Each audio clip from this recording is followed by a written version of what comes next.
suis Sébastien Brusset, je suis le dirigeant et le fondateur de Joe Studio, Just Add Water, qui est un studio de design spécialisé en optique lunetterie, donc de design global. On s'intéresse beaucoup aux objets connectés, à l'IoT en général.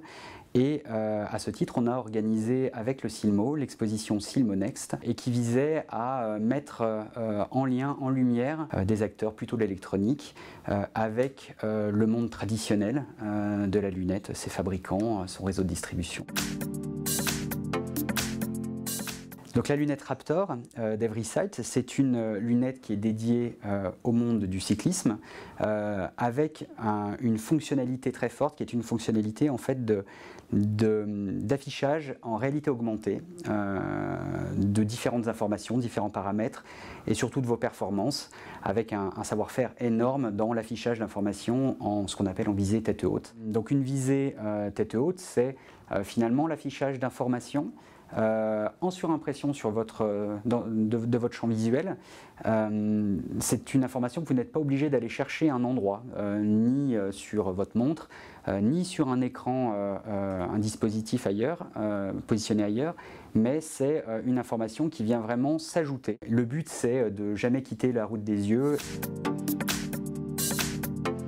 Quand vous portez la Raptor, en fait, vous vous rendez compte que vous avez un verre qui est très incliné, une casquette qui est assez épaisse puisque vous avez un projecteur en fait qui est intégré à l'intérieur. C'est vrai que c'est un produit qui a un encombrement assez inhabituel. Bon, pour autant, on a un produit qui est super confortable malgré son poids. Qu'on ne sent pas puisque vous avez un véritable travail qui a été fait sur l'équilibre, sur les charnières. Vous avez des charnières flex, vous avez un système de charnières avec des contacts pour l'alimentation notamment. Vous n'avez pas de passage d'électronique directement. Par exemple, cet objet, vous avez la possibilité de l'équiper en verre correcteur avec un clip-on. Donc c'est des objets qui sont légitimes à être chez l'opticien dans les réseaux d'optique lunetterie. Aujourd'hui, on peut considérer que c'est un vecteur de business additionnel.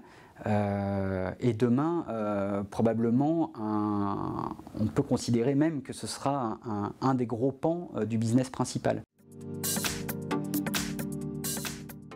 Il est, à mon sens, même extrêmement important qu'ils s'en emparent et qu'ils s'en emparent vite. Le moment où, justement, les réseaux de distribution sont en train de se constituer.